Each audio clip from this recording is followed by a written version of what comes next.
Buenos días, mi nombre es Simón Saras y el día de hoy lo que voy a exponer es el clustering y qué es el clustering o agrupamiento por medio del algoritmo Cummings en PostGIS.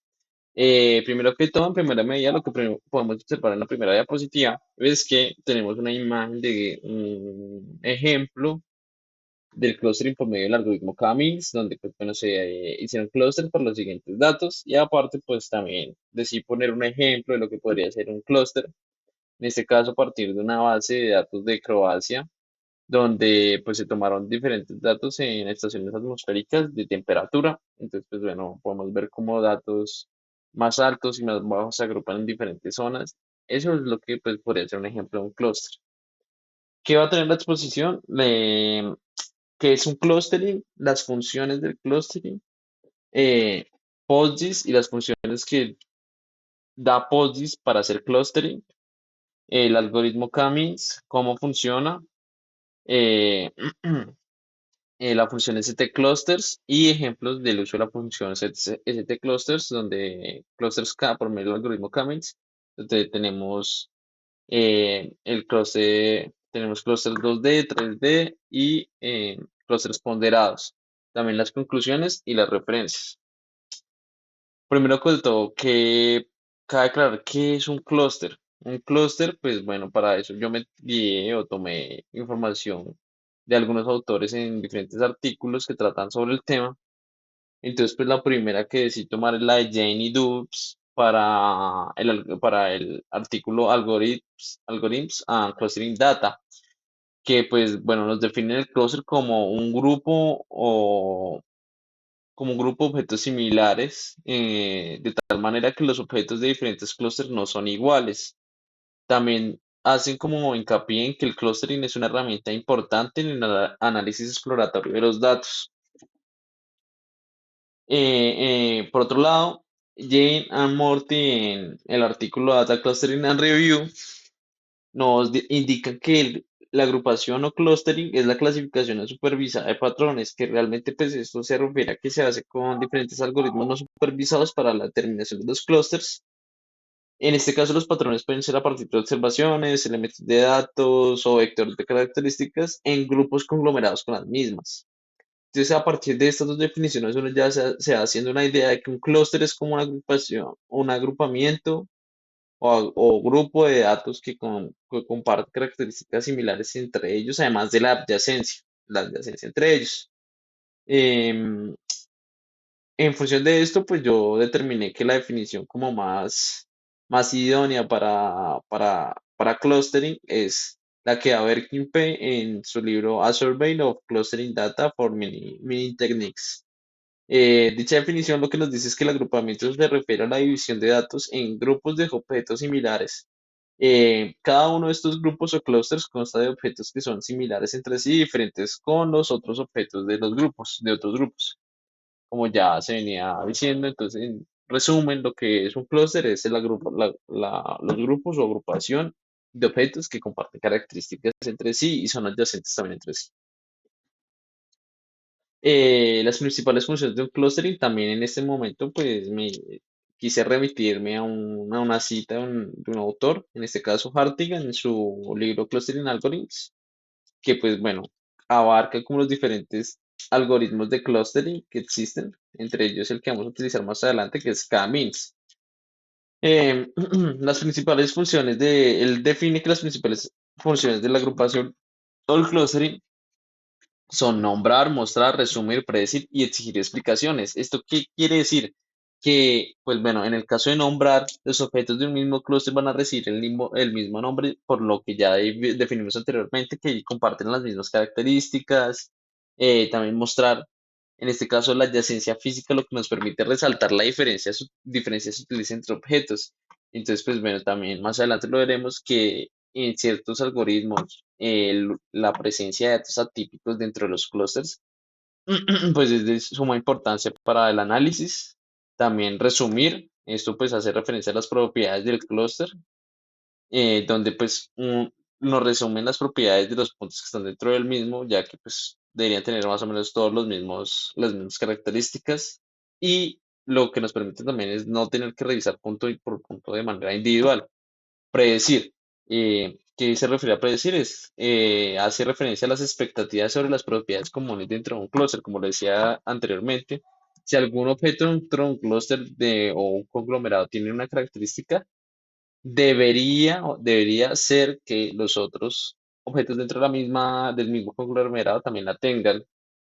Acá pues me pareció idóneo tomar otra vez la imagen de la base de datos de Croacia y ver cómo acá ya se explica más a detalle que estas estaciones atmosféricas en rojo marcan un clúster de datos de calor, de temperaturas altas, altas al norte, mientras que los bolitas azules muestran datos de temperaturas bajas al sur, bueno, entre otros.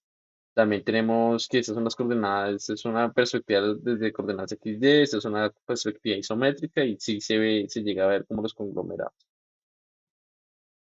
Bueno, por otro lado, ¿cuál es la relación entre POSIX y las funciones clustering? Cabe aclarar que la agrupación, el proceso de clustering, es una tarea sumamente importante y sumamente común para el análisis de datos geoespaciales. En este caso, pues lo que hace POSIX es proporcionar varias funciones para la agrupación. Para la agrupación, esto en función pues de que es la extensión espacial, entonces pues todas van a tener la característica ST de la función. Entonces, pues bueno, eh, cabe aclarar que hay que hacer una diferencia entre diferentes funciones, solo hay dos funciones, solo hay dos tipos de funciones entre todas estas, que son las funciones tipo espejo y las funciones de agrupación. Entonces, pues bueno, todas son tipo espejo a excepción de ST clustering intersecting and ST cluster within. Entonces, pues bueno, lo que hacen las funciones tipo espejo es devolver un ID en otro atributo. Y ese ID va a corresponder al clúster que se generó mediante un algoritmo, mediante unas condiciones, etcétera. Entonces, pues bueno, en este caso el primero es este cluster de Vscan, lo que hace es devolver un ID del clúster para cada geometría mediante el algoritmo de Vscan. Este cluster intersecting, que es una función de agrupación, lo que hace es devolver una geometría de, devolver las geometrías de entrada en conjuntos conectados. Este cluster intersecting win devuelve el ID de los clústeres para cada geometría y agrupa las geometrías en conjuntos conectados. La que nosotros vamos a mirar y profundizar más adelante, que sería ST clusters Camin devuelve el ID del clúster para cada geometría mediante el algoritmo Camins. ST cluster within, pues esta es la agrupación y agrupa la geometría por distancia de separación o también llamado distancias umbrales. Y es este cluster within win que devuelve el ID del clúster para cada geometría de entrada y agrupa mediante distancias de separación. Ahí podemos ver un ejemplo que se tomó de un artículo donde hacen una comparación de cómo funciona el clúster por medio del algoritmo de Vscan y el clúster por medio del algoritmo SK-Means, de cluster K-Means. ¿Por qué es importante hacer esto? Porque es importante que POSIX tenga estas funciones, específicamente porque la agrupación de los puntos cercanos que comparten características similares tienen el objetivo de encontrar patrones o estructuras en los datos que puede que no sean evidentes a primera vista o de inmediato. Entonces, ¿qué es el algoritmo, el Cummings algoritmo o el algoritmo Cummings? Lo que busca o el objetivo de este algoritmo es dividir una matriz de puntos M, o sea, en este caso el shape que nosotros tenemos con cada punto, en n dimensiones. En la literatura esas n dimensiones se refieren a una R a la n, o sea, puede tener dimensiones de 2 dimensiones, 3 dimensiones, 4 dimensiones. Para el caso para efectos del algoritmo que usaba PostGIS, solo pues, se puede hasta 4 dimensiones. Eh, eh, en K-clusters, o sea, se dividen en K-clusters, o sea, nosotros definimos un K que define el número de clusters que vamos a definir. De forma que se minimice, o el objetivo es minimizar la suma de los cuadrados dentro del conglomerado. Esa va a ser nuestra condición para que el algoritmo conglomere ciertos puntos. ¿Cómo funciona? El algoritmo requiere una matriz de entrada, como ya lo había indicado, de m puntos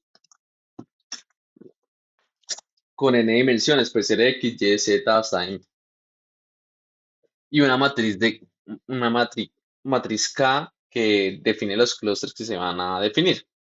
Entonces, lo primero que hace lo primero que hace el algoritmo es que para cada i, que en este caso i va a ser el dato, el punto, para cada punto, entonces pues podemos tener puntos de uno 2 hasta m, que se encuentren los dos centros conglomerados con medidas más cercanos, que se va a llamar IC1 I de I y IC2 de I, y va a asignar a ese conglomerado, va a asignar el centro IC1, ICI1.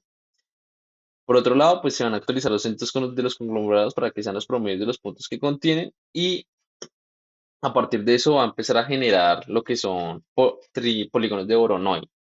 Esos polígonos de Voronoi se van a ir actualizando y se van a ir modificando la ubicación del punto con respecto al clúster, en función de cumplir con la siguiente restricción, que es minimizar la suma de cuadrados, cumpliendo que después cumpliendo pues con esa condición que está ahí, que nos indica que el número de conglomerados, del número de puntos conglomerados L por D, que es de I hasta L, que es la distancia euclidiana al cuadrado de un punto I a un punto L, sobre el número del conglomerado más uno, sea mayor o igual al número de conglomerado más la distancia euclidiana entre uno y L al cuadrado sobre el número de conglomerado menos uno.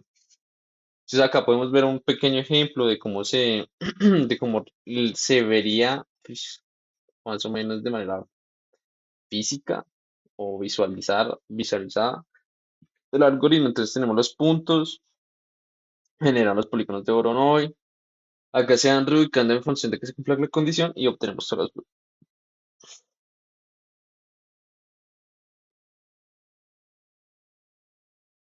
Entonces la función cluster k-means, lo que busca hacer esta función es agrupar datos bidimensionales de carácter bidimensional, tridimensional, y también hacer el agrupamiento ponderado de los puntos, siempre y cuando se proporcionen las ponderaciones de las dimensiones de m, que va a ser la medida o pues bueno, esa dimensión m que va a ponderar.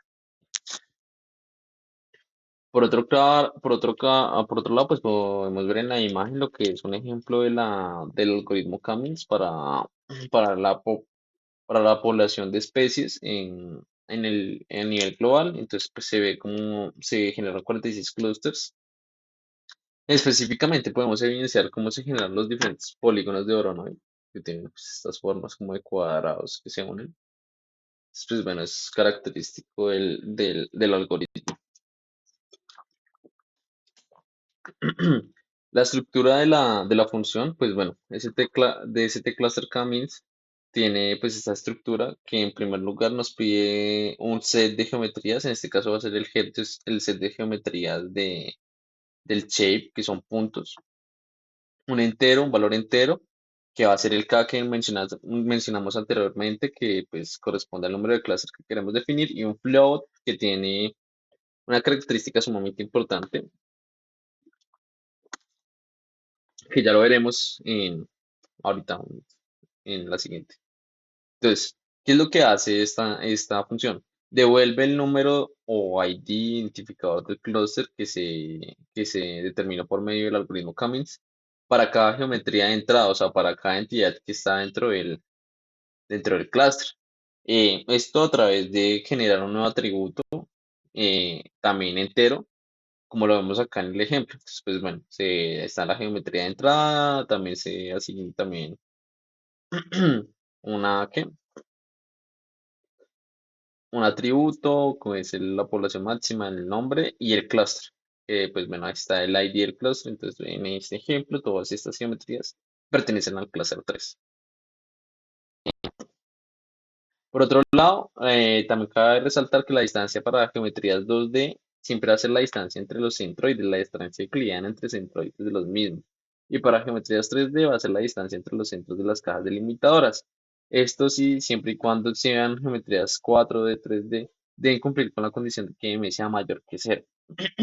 Eso específicamente para los agrupamientos ponderados, porque ningún ponderado puede ser negativo.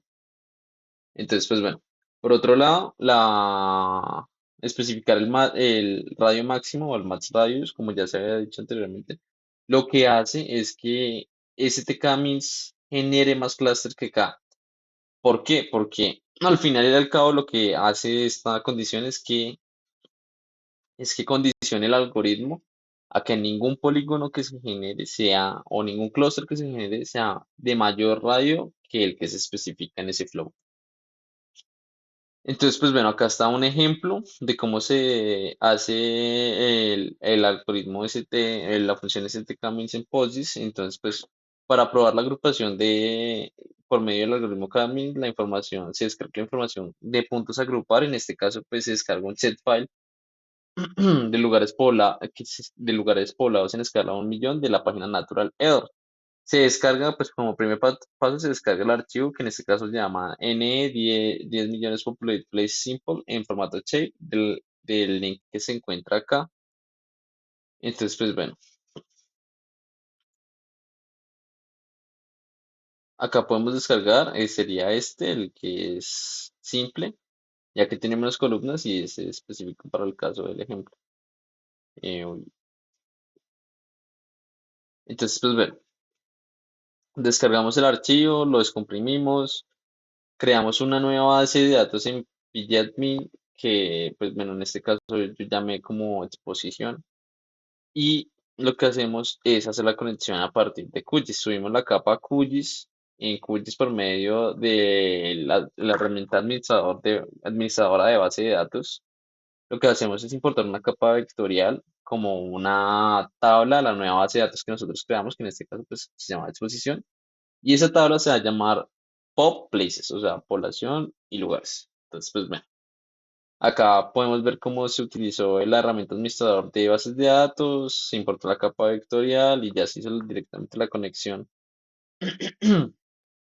Y se creó la nueva tabla que en este caso se llama Pop Places, que tiene, pues bueno, diferentes atributos. Ahí dentro de la misma, lo que más nos va a interesar son estos tres atributos que son geometría, población máxima y el nombre del punto.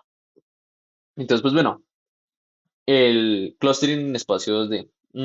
El clustering en espacio 2D lo que busca es una agrupación simple en un espacio 2D. Y pues en ese caso, en ese ejemplo, se utilizó un K igual a 10 como número de agrupaciones. Entonces, pues bueno, ese es el código de la consulta. Y pues bueno, lo que primero hace es crear una tabla llamada PopPlace Geographic. Y hace un llamado a las atributos geometría y población máxima y nombre. Ahí está también el ST Cluster Camins, que pues es el algoritmo que utiliza para hacer los clusters y todo lo toma desde la tabla que creamos anteriormente a partir de conectar QGIS, que es PopPlace. Después, bueno, obtenemos pues ya una nueva tabla, que es esta, y tiene las siguientes características, pues como se definen los clusters. Podemos iniciar como en los clústeres, ejemplo, en el clúster 3 están integrados los puntos y las geometrías que están acá. Entonces, para visualizar dentro de QGIS, actualizamos la conexión en PostgreSQL, arrastramos la tabla, que en este caso pues se llama PopPlaces, y clasificamos por el atributo cluster. Pues, como ya sabemos que ese atributo se le adiciona a, individualmente a cada entidad que pertenece a específico clúster, a un clúster específico, pues podemos categorizarlas. Entonces, pues acá podemos ver cómo sería la vista de esos puntos en QGIS. Que pues bueno, esto se hizo realmente, sino que pues en este momento no, por lo que se ve, por lo que se carga el video, no me deja el computador. Entonces, pues bueno, acá lo que pasa es que con las propiedades, ya esta es geográfica, es 2D, entonces se interpretan los puntos como un plano. Después, bien, ya vamos directamente a la imagen. Sí, conclusiones de la imagen, se puede observar que algunas puntas de Rusia están agrupadas en Alaska. Entonces, pues ve esta punta de Rusia está acá agrupada, o sea, esta punta debería seguir para acá y está agrupada acá en Alaska. Y en Oceanía está dividida. Entonces, pues Oceanía es por acá, está dividida. Esto se da que tratamos, bueno, esta Oceanía acá está dividida acá. Esto se debe a que tratamos con coordenadas de longitud y latitud de los puntos como si estuvieran en un plano. O sea, efectivamente lo que interpreta lo que interpreta la consulta es que hay una separación de aquí a allá cuando en la realidad eso está unido. Entonces esta parte sería de Rusia y no de Alaska. Por eso es que hace esa interpretación el clúster. Esto no tendría ningún problema si los datos fueran limitados a un área pequeña, pero en efecto, las divisiones de la línea de fecha, de cambio de fecha, o sea, la longitud, lo que hace es cambiar la interpretación del clúster. Entonces, pues bueno, como segundo ejemplo tenemos o pues bueno, esto se hace para generar un clúster en función de un clúster 3D. Entonces, lo primero que hacemos es la transformación de coordenadas geocéntricas. Recordemos que las coordenadas geocéntricas son aquellas que tienen origen, pues bueno, que es un sistema coordenado X, Y, Z y tienen origen en el centro de la Tierra. Y en este caso utilizamos la función ST-transform para poder cambiar esas coordenadas a coordenadas X, Y y Z. Acá podemos ver un ejemplo de cómo es la esfera de la Tierra, cómo está el meridiano de Greenwich, que es la longitud, las latitudes que están dadas por el Ecuador, y cómo pues se refleja el origen de coordenadas desde el centro de la Tierra. ¿Qué implica esto? Que el cambio de uso horario entre latitudes, ¿qué implica esto? Que el cambio en el uso horario entre latitudes no va a afectar el análisis de los clústeres que se generen, y aparte es ideal para agrupar datos globales o de grandes áreas. Aparte, pues bueno, el primer paso va a ser definir el eje Z. Entonces, para efectos del ejemplo, se usó el EPGS, el eje EPGS, que es geocéntrico 4978 como como sistema geocéntrico que vamos a usar, y se define un punto de origen para las coordenadas Z y opcionalmente un SRID, que pues bueno, ya dijimos que es el 4978. Entonces, en primer lugar, por medio de la función STPointZ, no, que pues lo que nos hace es situar un punto ya teníamos un punto de origen de coordenadas XY, pues le asignamos una variable Z, sí, un valor Z, en este caso cero, y pues bueno, hacemos la transformación de los datos. Y pues la idea, acá no se observa, pero se obtiene un punto con estas definiciones de Z, X, Y y Z. Por otro lado, para crear la tabla de clústeres se hace el llamado a los atributos de geometría, geom, como se ve acá, población máxima y name, y se crea una tabla que en este caso se llama por places geocentric, que pues bueno, es la misma tabla pero con una transformación de coordenadas 3D geocentric. Entonces se hace el algoritmo ST cluster min, se hace la transformación. Esta función ST force 3D lo que trata de hacer es volver todas las geometrías de modo X, Y, Z, o sea que cumpla con las condiciones de X, Y y Z. Y pues bueno, también está delimitado con un k igual a 10 y se obtiene el siguiente resultado. Acá se observa que Australia y todas las islas de Oceanía ahora están en un solo grupo, ya que lo que interpreta el algoritmo es que estamos en una esfera, entonces no hay una limitación de distancias entre esta parte y esta parte. Aún así lo veamos como un plano, la interpretación del sistema de información es que estos puntos están más cercanos que eso porque es una esfera. Eh, y todas las islas de Oceanía están en un solo grupo y como el punto de divisor entre los grupos de Siberia y Alaska se ha movido hacia el oeste a través de la línea de la fecha. O sea, todos los grupos de Siberia, de Rusia, se han movido un poco hacia esto, definiendo que esta es la parte de Rusia que antes veíamos que estaba en Alaska. Entonces, ¿qué implica eso? Esta agrupación tridimensional sirve mucho para el análisis global, donde ya las latitudes afectan en la interpretación de los datos. Y aparte, cabe resaltar que este análisis se realiza en tres dimensiones, pero pues el visor geográfico solo nos deja visualizar dos. Por otro lado, tenemos el ST Cluster K-means, pero ponderado. Entonces, en este caso, se va a relacionar el agrupamiento para mover las ubicaciones de los grupos utilizando una información adicional en una dimensión M. Como recordamos anteriormente, lo que hicimos fue agregar una dimensión Z. En este caso, vamos a forzar a que las geometrías tengan una dimensión M, que en este caso puede ser cualquier atributo, pero específicamente, ¿qué atributo va a ser? Va a ser ese atributo que hemos llamado muchas veces, que en este caso es la población máxima. Entonces va a ponderar en función del mismo.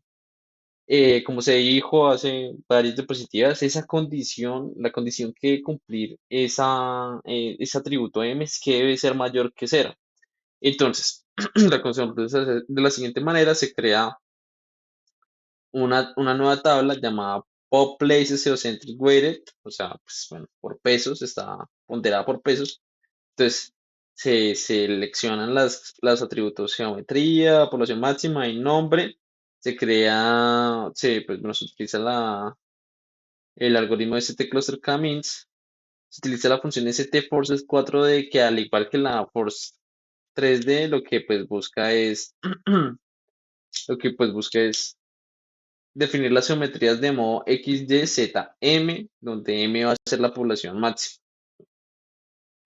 Entonces, pues, a partir de eso, pues, se fuerza, también, pues, se define el SRID que se definía anteriormente, que era el 4978. Se especifica que el M value va a ser población máxima y se define el número de casos, o sea, el número de clusters que se van a identificar.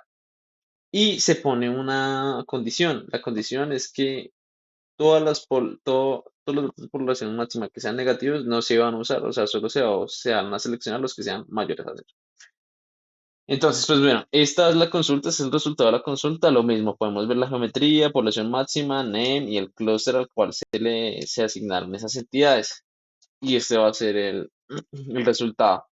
Se observa se observa diferencias sutiles, como por ejemplo en India ahora es un solo grupo, como el grupo de Brasil, que ahora está sesgado hacia la población que tiene más, o sea, que hacia la sección que tiene más población en la costa oriental de Brasil.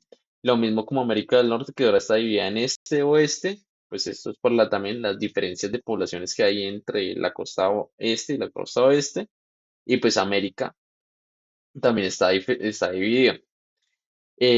También, pues, esto no se especifica acá, pero digamos acá, ciertos puntos son eliminados porque específicamente no se seleccionaron a partir de la condición de que m sea mayor que cero. Entonces, ¿qué conclusiones nos quedan del clustering en PostGIS, de las diferentes formas de utilizar el clustering en QGIS, en PostGIS, en PostgreSQL? Es que, bueno, el clustering es una herramienta fundamental en el análisis de los datos espaciales o geográficos. Esto en medida de que facilita la identificación de fenómenos de proximidad, también facilita la síntesis de características de unos conjuntos de datos, la detección de patrones espaciales y la revelación de valores atípicos, entre otras cosas que nos permite hacer. También tenemos que PostGIS, como una extensión espacial de PostgreSQL,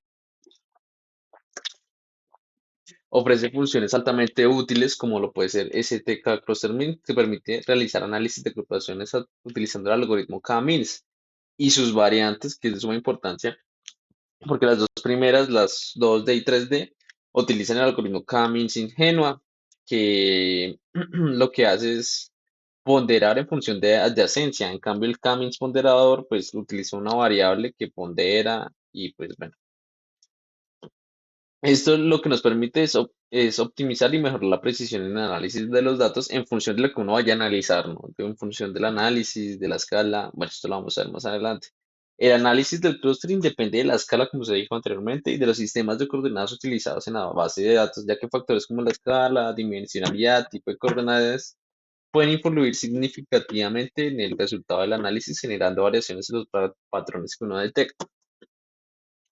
Esas son todas las citas que se utilizaron y muchísimas gracias.